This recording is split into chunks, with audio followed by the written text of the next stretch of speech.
రాయలసీమ పోయిండు, రోజమ్మ ఇంటికి పోయిండు, రొయ్యల పులుసు తిన్నాడు.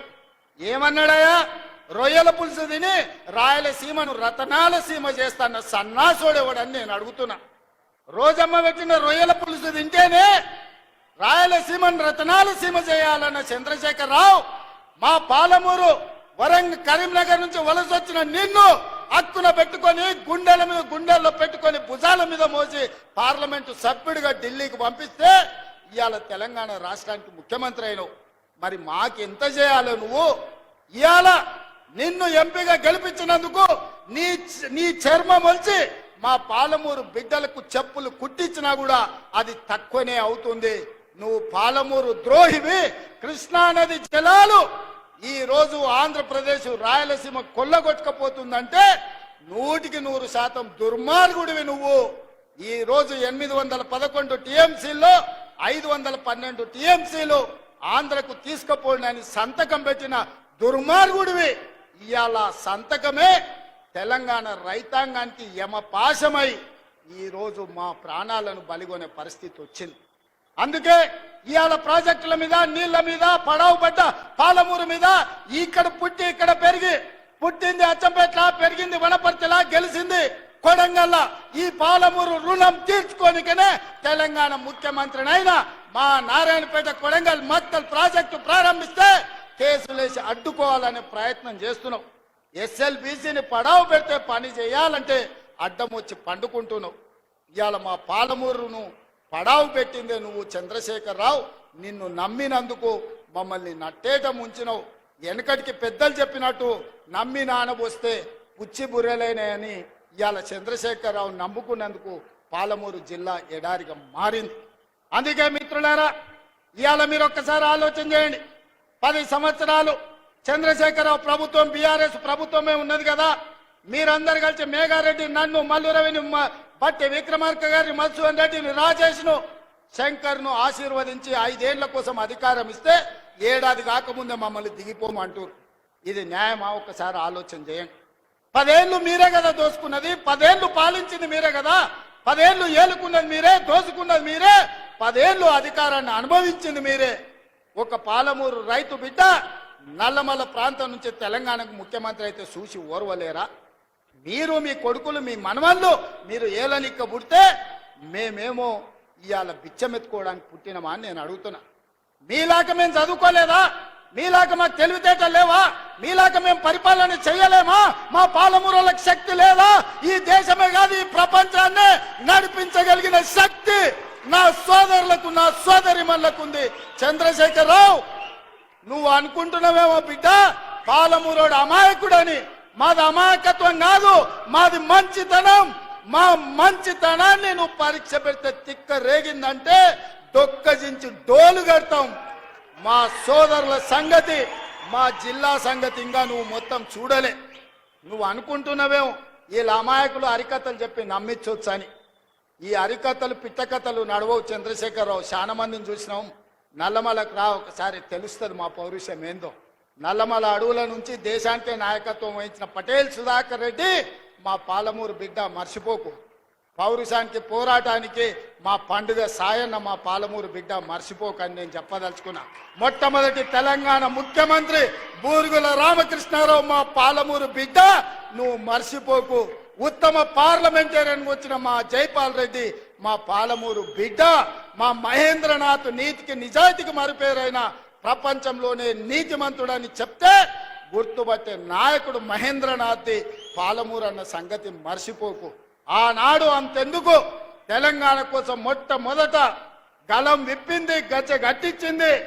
ఇదే ప్రాంగణంలో సమావేశం పెట్టింది డాక్టర్ జిల్లెళ్ల చిన్నారెడ్డి. 2000 సంవత్సరంలో తెలంగాణ రాష్ట్రాన్ని, మళ్ళీ తెలంగాణ ఉద్యమానికి ఊపిరి లూదింది డాక్టర్ జిల్లెళ్ల చిన్నారెడ్డి, పాలమూరు బిడ్డ అని మర్చిపోకు చంద్రశేఖరరావు. మమ్మల్ని ఏదో హరికథలు చెప్పి మభ్య పెట్టాలనుకుంటే మాకు తెలుసు.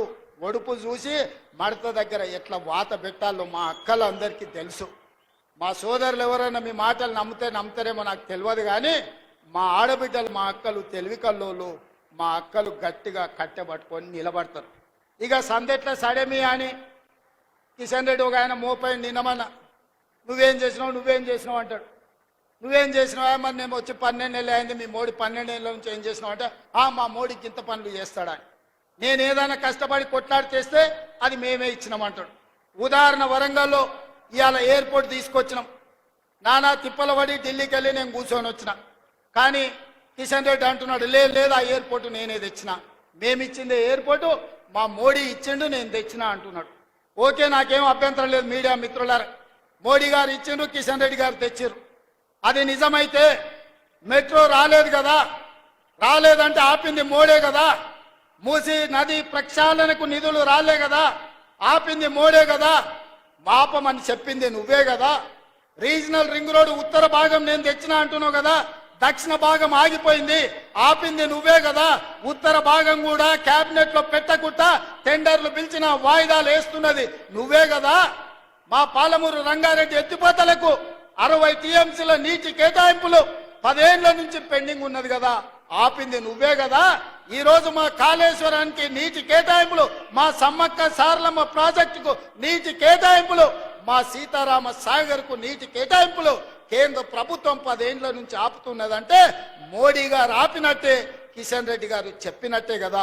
ఈ లాజిక్ ఎందుకు మిస్ అవుతున్నావు కిషన్ రెడ్డి గారు అని నేను అడుగుతున్నా.